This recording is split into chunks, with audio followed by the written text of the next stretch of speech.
Hello everyone. Hello everyone. So today I'm building this dragon. I've been wanting to build this dragon. It's made by Cast and Play for a while. This is an Obsidian Dragon. So to do this, we've got all of our various parts here. It's a biggie.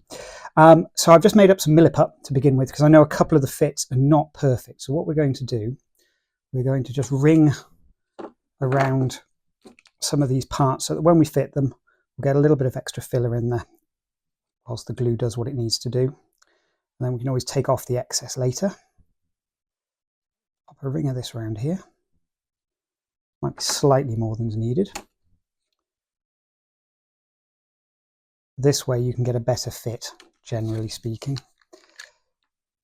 Glue in the hole. Now I'm using Gorilla Glue because it tends to be a little bit more gluey. Push that in there. It's going to be a good fit. Like I say, what we'll do, we'll go in with the sculpting tool later and we'll take off the excess. There's that bit. Now we've got an arm here. Let's just check and see how that fit is on the arm. Now Cast and Play stuff always tends to go together really nicely.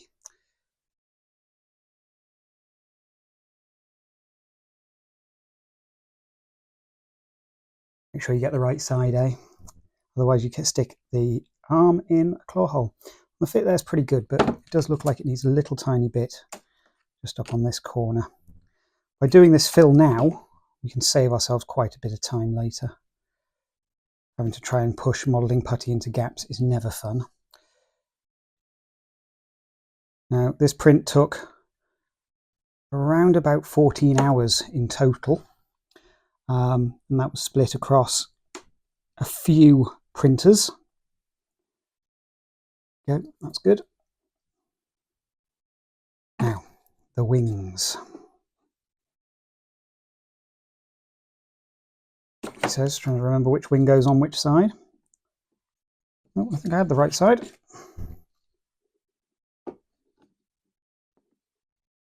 There we go. Again, a very small gap just on the top there.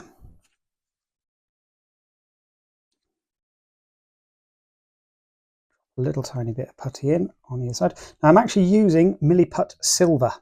Now this stuff is fantastic. Unlike normal milliput, which is quite grainy, this stuff is very, very thin. Particle size is quite small, so it is ideal for hobbying with miniatures. Add a little bit of extra glue around the top surface here and the contact points.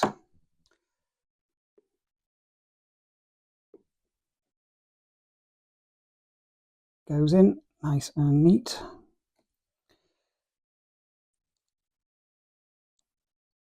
Get a good squeeze. The great thing by using a little bit of milliput when you put these in place is, actually I think we've got an extra contact point there, haven't we? You know, I'm going to quickly tweak that now. Didn't spot that one. A little gap along there. We'll use the milliput to fill it because of the size of the gap. Otherwise, you're going to glue it and then there's no point, there's no contact there that's sufficiently sized. Expect this to, whoops, took the head off. There we go.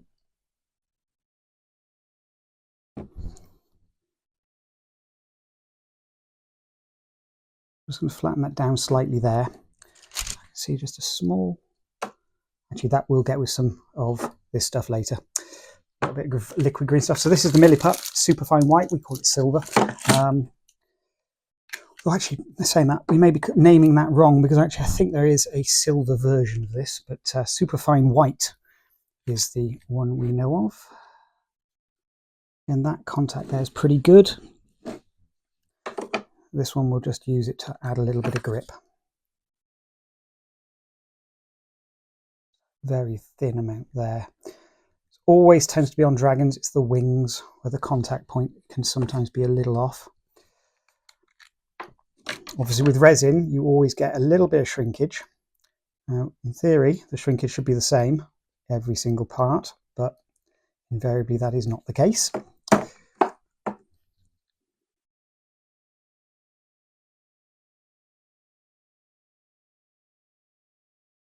This one's probably going to need a little bit of extra support, actually. Looking at it.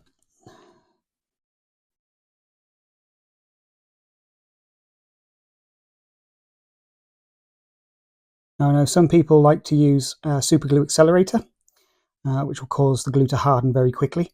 The problem is it tends to create a weak joint or a weak connection, and also it will tarnish slightly at the edges where it meets the air. Yeah, that's going to need a little bit of support. Let's see what we have to hand.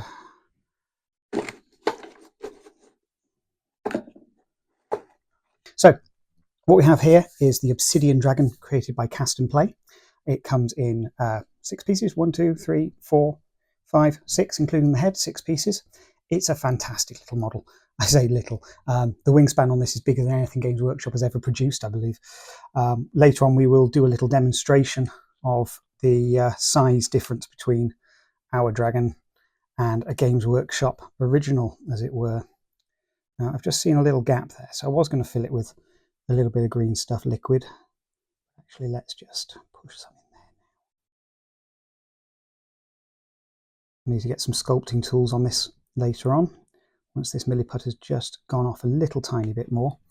You want to work it while it's flexible, but obviously if it's still too soft, then actually it won't help at all. And all that will happen is you'll end up scraping it out of the gaps. So you want it to be just a little bit firmer. And I've just glued my fingers to a dragon. Yeah, that is not gripping there at all. Do you know what I'm going to do? I'm going to push some milliput in there. Milliput's great when you're doing big miniatures like this, because as long as you've got enough glue, and you can actually use the milliput as a kind of support in its own right, its general stickiness can just help to keep a part from falling as it's gluing. That'll do it. Keep that little bottle there.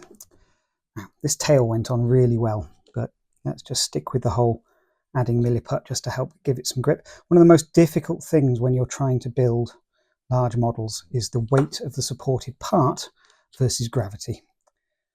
And it often means that, as you'll know, even when you're doing plastic miniatures, gravity is your enemy. Now, what I could have done, probably should have done, is roughen up the surface. If you make the surface on resin a bit rougher in the connection points, what you'll find is resin, the super glue will grip that little bit better. Now, of course, a small logistics issue here, and I've got a pot of paint in the way.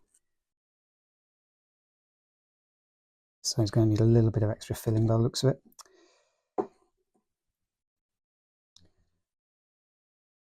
Now, just down here, you might not be able to see particularly easily. We do have the join line not quite as good as it could be. So what we'll do, let's get a bit of putty into it now. Sculpting tools are always better for doing this, but I couldn't find them. So do it the old-fashioned way.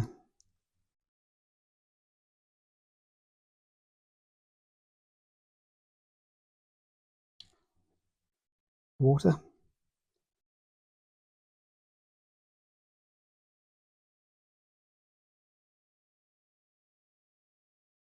Now, if you're used to working with green stuff and not milliput, normally you would use oil.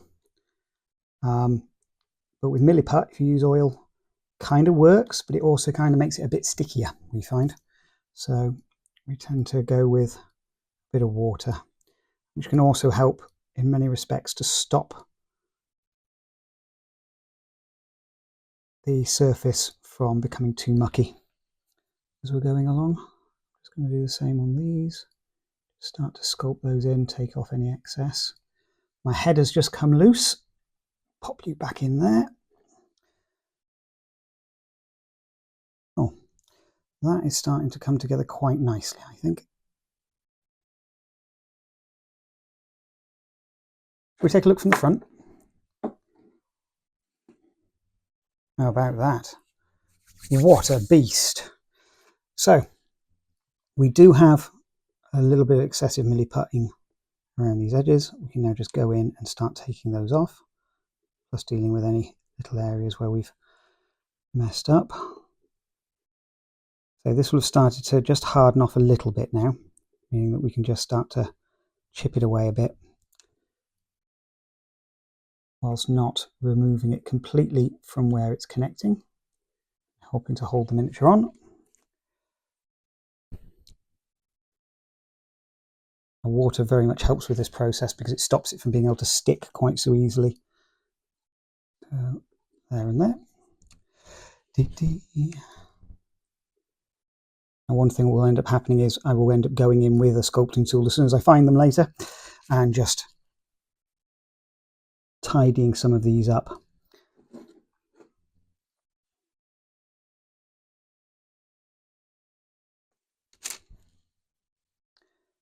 Obviously, because this is a file and they tend to just be made of cheap metals, they will rust and tarnish if you don't dry them after having dunked them in water.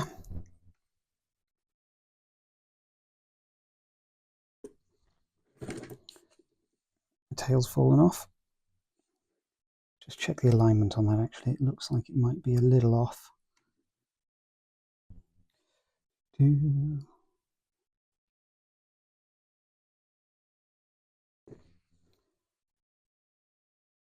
Always remember, the right tools for the job are important. Always try and find your sculpting tools before you begin. Now, this particular model is really just for a centerpiece for us to use in some videos. We are looking at whether we will add this particular miniature to our range. Obviously, with a miniature of this size, failures tend to cost a lot. In relative terms, it's not so much the cost of the resin, but the cost of time. So we tend to be a little bit more cautious when it comes to adding really big miniatures onto the store. But if you really want to see this miniature yourselves and you want to own it, do drop us a message on social media. You'll find us usually at We Print Miniatures. And we can take a look. I mean, what we can always do is, if we decide we're not adding it to the store, we can do it as a private commission for you. If it's something you really want.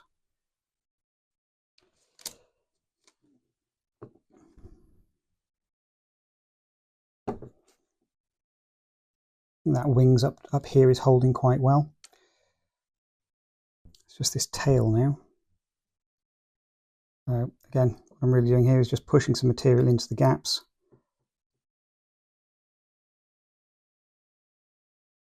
And squeeze it together more.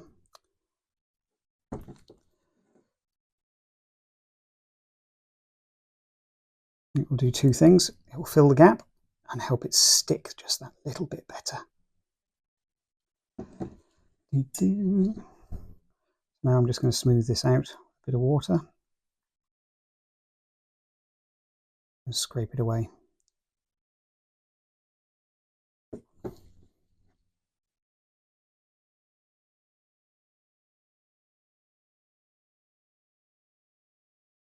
Everyone has different ways they approach hobbying and modelling.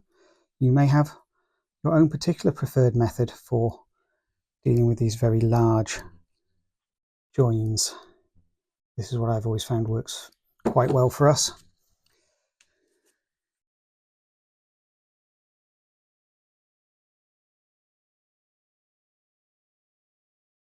Right, there's obviously going to be a bit more cleanup to do in different places, but we'll do that separately later. There you go, one Obsidian Dragon created by Cast and Play, an absolute beast for the tabletop, 6 parts put together with a bit of milliput and some super glue.